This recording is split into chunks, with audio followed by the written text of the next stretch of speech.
le.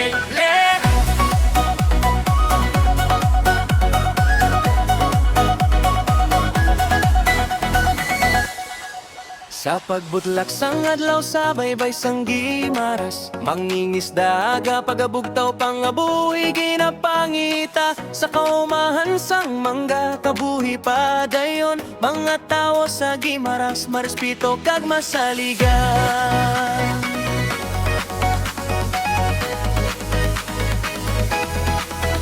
Bisan may unos nga nagaabot sa dalan, padayon gihapon ng paglaom nga ginahutan. Kay diri sa isla may gugma kag pagbinuligay. Pamilya kag kasimang wala gid nagapabaya. Isla ko, Gimaras ko, perlas ang dagat na akon ginahigugma. Sa mangga nga matamis, sa hangin nga malinong, diri ko nakita ang tinud nga kalipay. Isla ko, Gimaras ko, bisan di na ko magkato, ikaw gihapon. Sa kasing-kasing ko, hindi ka madula. Gimaras nga matahong, ikaw ang isla ko.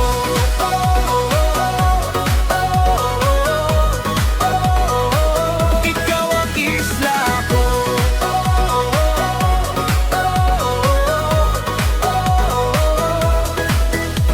Kung magkabataan nagadlagan sa baybayon, mga ginikanan nagapangabudlay para sa palabuton. Sa pista kag kasadiyatanan nagaupod, kanta kang nisi nagahatag sang kahayag. Kung mag-abot ang gabi kag bulan, magasilak pamalantong ko ang lugar nga nagpadako sa akon. Bisan layo na ang lakad kag damo ang maagyan, Gimaras gihapon on hapon handumanan. Isla